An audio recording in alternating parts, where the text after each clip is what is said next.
Psychologist ने एक मेंढक लिया और उसे एक कांच के जार में डाल दिया। फिर जार में पानी भरकर उसे गर्म किया जाने लगा। जार में ढक्कन नहीं लगाया गया था ताकि जब पानी की गर्मी को मेंढक टॉलरेट ना कर पाए तो वो कूद कर बाहर आ सके। स्टार्टिंग में मेंढक आराम से पानी में बैठा रहा। जैसे पानी का टेम्परेचर बढ़ना प्रारंभ हुआ, मेंढक में कुछ हलचल सी हुई। उसे समझ में तो आ गया कि वो जिस पानी में बैठा है वो हल्का गर्म सा लग रहा है, लेकिन कूदकर बाहर निकलने के स्थान पर वो अपने शरीर की ऊर्जा बढ़े हुए तापमान से तालमेल बैठाने में लगाने लगा। पानी थोड़ा और गर्म हुआ। मेंढक को पहले से अधिक बेचैनी महसूस हुई, लेकिन वो बेचैनी उसकी सहन शक्ति की सीमा के भीतर ही थी। इसलिए वो पानी से बाहर नहीं कूदा, बल्कि अपने शरीर की ऊर्जा से फिर से उस गर्म पानी में तालमेल बिठाने लगा। धीरे धीरे पानी और ज्यादा गर्म होता गया और मेंढक अपने शरीर की अधिक ऊर्जा पानी के बढ़े हुए तापमान से तालमेल बिठाने में लगाता रहा। जब पानी उबलने लगा तो मेंढक की जान पर बनाई। अब उसकी सहन शक्ति जवाब दे चुकी थी। उसने जार से बाहर कूदने के लिए अपने शरीर की शक्ति बटोरी, लेकिन वह पहले ही शरीर की समस्त ऊर्जा धीरे धीरे उबलते पानी से तालमेल बिठाने में लगा चुका था। अब उसके शरीर में जार से बाहर कूदने की ऊर्जा शेष नहीं थी। वह जार से बाहर कूदने में नाकाम रहा और उसी जार में मर गया। अगर समय रहते उसने अपने शरीर की ऊर्जा का प्रयोग जार से बाहर कूदने में किया होता तो वो जीवित होता। सोचिए, सुनने में कितना नॉर्मल सा लगता है, लेकिन हम सब कभी ना कभी इस कंडीशन में फंसे हैं। लेकिन रुकिए, आप सबको लग रहा होगा कि बस बात इतनी सी है कि हम सर्कमस्टांसेस के इन्फ्लुएंस में आकर फ्रॉग साइकोलॉजी से बाहर नहीं निकल पाते। लेकिन ये ट्रेलर था उस ट्रैप का जिसमें हम सब कभी ना कभी फंस जाते हैं। तो कैसे समझें कि हम इस फ्रॉग ट्रैप में फंस रहे हैं? हम कैसे निकलें इन सर्कमस्टांसेस से विनर बनकर? जानने के लिए सुनिए फ्रॉग इन बॉइलिंग वाटर का अगला एपिसोड। आज के कॉर्पोरेट ग्लोबलाइजेशन के दौर में कैसे आप अपनी मजबूरियों में फंसकर कॉर्पोरेट स्लेव बन जाते हैं, आपको पता भी नहीं चलता। मेरे दोस्त विकास की ही बात करते हैं। बीटेक करने के बाद विकास को कैंपस प्लेसमेंट के जरिए एक अच्छी आईटी कंपनी में जॉब मिल गई। उसने बिना प्लान किए हुए एक कार और एक फ्लैट ईएमआई पर ले लिया। अब हुआ क्या कि ईएमआई के साथ डेली एक्सपेंस निकालने में ही विकास फेल होने लगा। अपने दोस्तों की सुन उसने अपने बिल्स पे करने के लिए एक नए जॉब को ज्वाइन किया।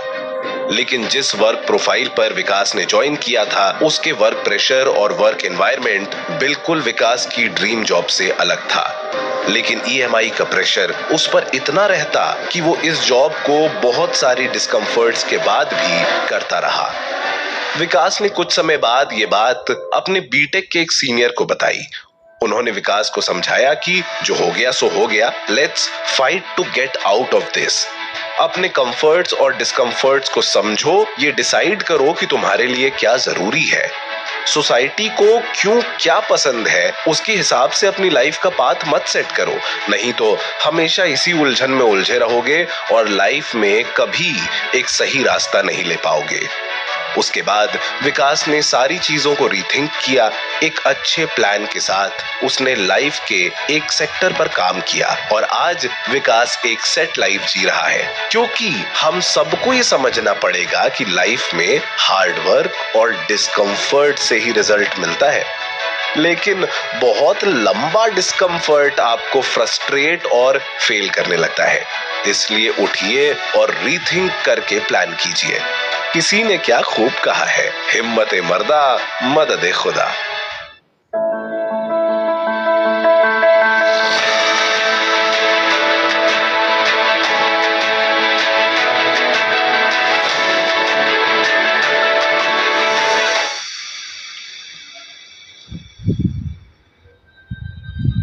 आज के दौर में शॉर्ट टर्म थिंकिंग या प्लानिंग हमारी जिंदगी का एक आम हिस्सा हो गई है। हो सकता है आप मेरी बात से रिलेट ना कर रहे हो, लेकिन इस छोटे से एग्जाम्पल से समझिए। आज से कुछ साल पहले या कहें हमारे बचपन में हम लोग 3 प्रॉपर मील लेते थे। सुबह का नाश्ता, दोपहर का लंच और रात का डिनर, और बीच में अगर टाइम मिला तो शाम की चाय। लेकिन आज की भाग दौड़ भरी जिंदगी में प्रॉपर टाइम मैनेजमेंट ना होने के कारण हम 2 मिनट में मैगी बनाकर खा लेते हैं। अब इससे होता क्या है, कुछ देर के लिए मैगी आपका पेट तो भर देती है, लेकिन आपकी बॉडी को जितना न्यूट्रिशन चाहिए होता है वो आपको मैगी से नहीं मिल पाता, क्योंकि हमारा पेट मैगी से भरने लगता है। इसलिए हमें इस बात की आदत पड़ जाती है कि हम 2 मिनट में अपना पेट भर सकते हैं। आगे चलकर होता यह है कि पेट तो भर रहा होता है, लेकिन सेहत दिन पर दिन घटती रहती है। जब हमें इस बात का पता चलता है तब बहुत समय निकल चुका होता है और बहुत सारे हेल्थ इश्यूज हमारे सामने खड़े होते हैं। यही शॉर्ट टर्म थिंकिंग है। हमें खाना ना बनाना पड़े या जल्दी हमें भूख के टाइम पर कुछ मिल जाए, इसलिए हम शॉर्ट टर्म थिंकिंग को अपनाते हुए मैगी बनाते हैं और अपनी भूख को शांत कर लेते हैं।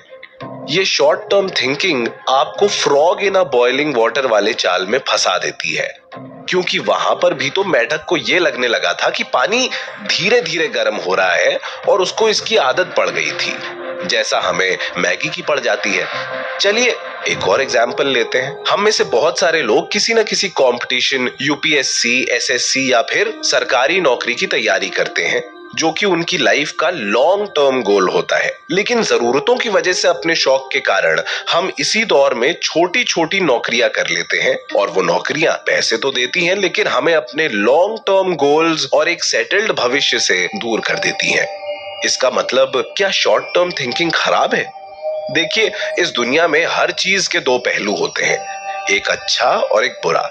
तो खराब कुछ नहीं होता, बस आप किस समय अपनी लाइफ में किस चीज को इम्प्लीमेंट करते हैं और उस चीज से आप क्या हासिल करते हैं, वो हासिल करना उस चीज को अच्छा या बुरा बनाता है।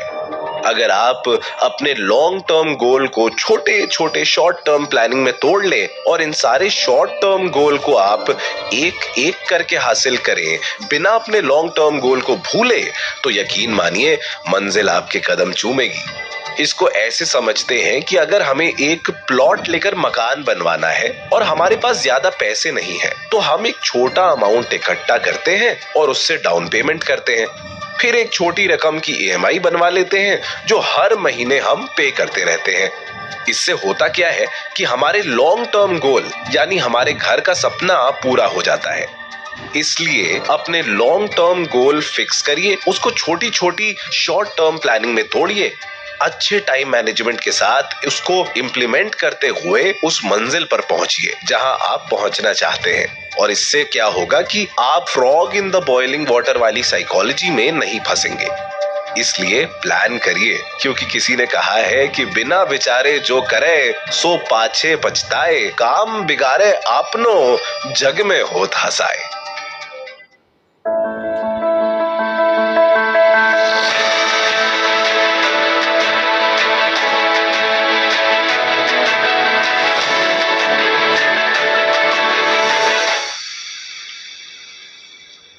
हार्ड वर्क इज की टू सक्सेस, इस बात को हम बचपन से लगातार सुनते चले आ रहे हैं। अगर हम इस बात का मतलब समझे तो वो ये है कि कठिन परिश्रम सफलता की कुंजी है। यानी जो व्यक्ति डेडिकेशन और मेहनत से कोई काम करता है वो जरूर सफल होता है। लेकिन आज के दौर में हमने हार्ड वर्क वाली चीज को थोड़ा सा गलत समझ लिया है। हम हार्ड वर्क और टू मच वर्क के बीच का फर्क समझना भूल गए हैं, जिसकी वजह से हमें लंबे समय के बाद नुकसान भी झेलना पड़ रहा है। अब ये नुकसान कई तरीके के हो सकते हैं, जैसे अपने लोगों को समय ना दे पाना, अपनी सेहत खराब कर लेना और छोटे छोटे काम में फंसकर अपने मेन एम को भूल जाना। तो क्या यहाँ भी फ्रॉग साइकोलॉजी वाली कहानी अप्लाई होती है? जी हाँ, बिल्कुल होती है। इसको राहुल की कहानी से समझिए। होटल मैनेजमेंट की डिग्री लेने के बाद राहुल ने एक रेस्टोरेंट स्टार्ट किया। इस रेस्टोरेंट के लिए उसने बैंक से लोन लिया। अब उसका ध्यान दो जगह बैठ गया, पहले कि उसका रेस्टोरेंट चले, दूसरा वो हर महीने अपनी बैंक की ईएमआई दे पाए। इन दोनों की वजह से वो दिन रात काम करने लगा। इससे हुआ ये कि बैंक की ईएमआई तो टाइम पर पहुंच रही थी, लेकिन उसके अपने रिश्ते खराब होने लगे। पत्नी को लगने लगा कि राहुल के पास मेरे लिए टाइम नहीं है, वहीं राहुल को हेल्थ इश्यूज भी होने लगे। राहुल भी इस बात को समझ रहा था कि ज्यादा काम उसकी निजी जिंदगी को बिगाड़ रहा है, लेकिन वो बहुत काम करने की वजह से लगातार इन सर्कमस्टांसेस को झेलता चला गया। ये सब चीजें उस पर इतनी हावी हो गईं कि वो ये नहीं समझ पाया कि कब वो ज्यादा काम करने की वजह से फ्रॉग साइकोलॉजी का शिकार हो गया था। जब उसने इससे निकलने की कोशिश की तब तक उसकी अपनी पत्नी के साथ उसका तलाक हो चुका था। तो हम क्या करें? सबसे पहले तो ये समझे कि लाइफ में हर चीज बहुत जरूरी है, चाहे पर्सनल हो या प्रोफेशनल लाइफ। छोटी छोटी खुशियों को एंजॉय करें, बड़ी खुशियों का इंतजार न करें। वक्त मिलते ही कम दिनों के लिए ही सही वेकेशन पर जरूर जाएं। कहीं परिवार के साथ घूम आए, कभी बाहर खाने पर चले जाएं या कभी फिल्म दिखाएं।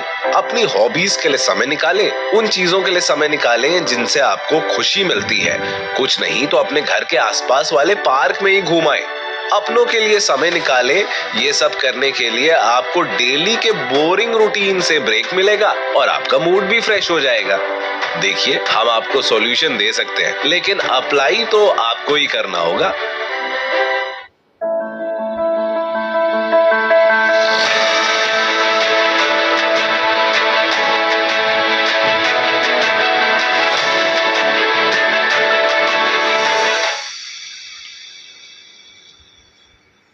किसी ने कहा है कि पैसा इस दुनिया का मुश्किल खुशा है, यानी इस दुनिया का भगवान पैसा है। अपना सपना मनी मनी से लेकर ना बाप बड़ा ना भैया, सबसे बड़ा रुपया।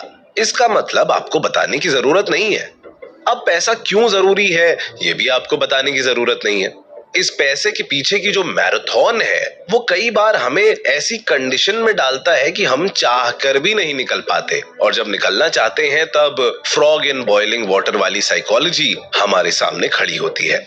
ऐसे समझिए, बहुत सारे लोग जल्दी से अमीर बनने के चक्कर में चिट फंड कंपनी में पैसा डालना शुरू करते हैं, क्योंकि उन्हें लगता है कि चिट फंड कंपनी में जो इंटरेस्ट मिल रहा है वो बैंकों में मिलने वाले इंटरेस्ट से कहीं ज्यादा है और बैंकों के मुकाबले समय भी कम लग रहा है। लेकिन वो भूल जाते हैं कि लगभग सभी चिट फंड कंपनियों का कोई आधार नहीं होता। अब इससे होता क्या है कि हम पैसे की दौड़ में कूद तो जाते हैं, लेकिन 100 में से 95% चिट फंड कंपनियां पैसा लेकर भाग जाती हैं। सोचने वाली बात यह है कि जिस वक्त हम अपना पैसा इन चिट फंड कंपनियों में लगा रहे होते हैं तब हमें अंदर एक बार तो जरूर शंका होती है कि हम सही नहीं कर रहे, लेकिन पैसा कमाने की भूख हमें चिट फंड कंपनियों के जाल में फंसा देती है और हम रुकते तब हैं जब हमारे जीवन भर की जमा पूंजी खत्म हो जाती है। देखिए, लाइफ में कभी पैसे के लिए, कभी फेम के लिए, कभी अपने किसी सपने को पूरे करने के लिए हम frog in the boiling water वाले सिंड्रोम सिचुएशन में फंस जाते हैं। और अगर हम समय के साथ सिचुएशन से नहीं निकल पाते हैं तो इस सिचुएशन से निकलना हमारे लिए कभी कभी या कहें बहुत सारे केसेस में इम्पॉसिबल हो जाता है। पैसा जीवन के लिए जरूरी तो है, लेकिन पैसा जीवन नहीं है। इसलिए कभी भी पैसा कमाने की दौड़ में ये मत भूलिए कि जीवन सिर्फ पैसा नहीं, जीवन पैसे से आगे भी बहुत कुछ है।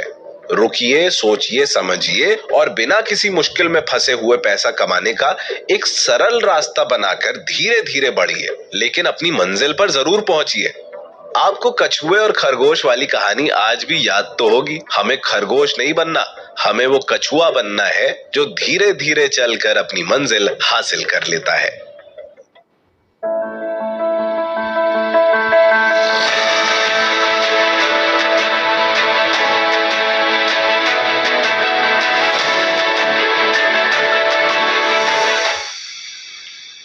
हम जब बड़े हो रहे होते हैं तो हमारी फैमिली, हमारे दोस्त और ये समाज हमें ये बताता है कि जीवन में सफल होना ही सबसे जरूरी है। और आजकल की जिंदगी में सफल होने का पैमाना सिर्फ और सिर्फ पैसा, फेम, अच्छी नौकरी या अच्छा बिजनेस है। इन सारी वजहों से धीरे धीरे करके एक डर हमारे अंदर और आपके अंदर बैठने लगता है कि अगर हम ये सब हासिल नहीं कर पाए तो हम अपनी लाइफ में फेल हो जाएंगे। और ये डर कभी कभी हमारे ऊपर इतना हावी हो जाता है कि सफल होने के लिए हम गलत रास्ते चुन लेते हैं और वहां पहुंच जाते हैं जहां से निकलना हमारे लिए बहुत मुश्किल हो जाता है। कहानी को ऐसे समझिए कि जब हम अपने स्कूल और कॉलेज में थे, या जो लोग अभी भी स्कूल और कॉलेज में हैं, उनको हमेशा ये डर लगा रहता है कि कहीं वो फेल ना हो जाए या उनके एग्जाम्स में अच्छे नंबर ना आए। इस डर की वजह से हम चीटिंग करने के रास्ते को पकड़ लेते हैं।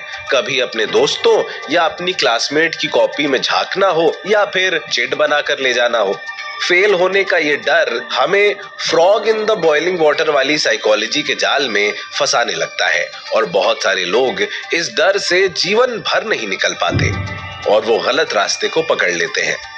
अगर सही समय रहते ही हम अपने इस डर को काबू नहीं कर पाते और हम ये नहीं समझ पाते कि हम इस डर के जाल में फंस रहे हैं, तो हम किसी न किसी मोड़ पर frog in the boiling water वाले सिंड्रोम में जरूर फंसेंगे। देखिए, सफल होने के लिए डर होना जरूरी है, क्योंकि अगर हमें फेल होने का डर नहीं होगा तो हम मेहनत नहीं करेंगे।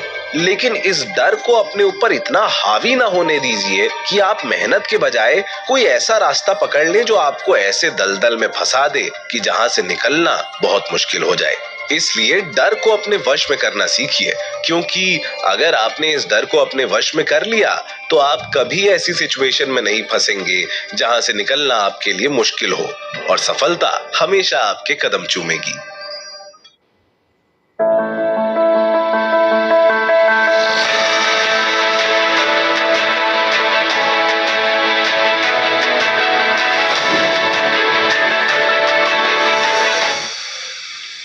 हम सब जिस सोशल लाइफ और जिस सोशल स्ट्रक्चर का हिस्सा है, उस सोशल लाइफ और सोशल स्ट्रक्चर में हमें बचपन से ये सिखाया जाता है कि अच्छा पैसा कमाना, अच्छा बिजनेस सेट करना, अपने करियर को बनाना, बहुत सारा फेम पाना ही लाइफ का मेन मोटिव या उद्देश्य है। लेकिन हमें यहाँ पर यह समझना होगा कि हर इंसान अलग है, हर इंसान की परिस्थितियां अलग हैं और हर इंसान का लाइफस्टाइल, उसके जीने का तरीका, उसके सोचने का तरीका बिल्कुल अलग है।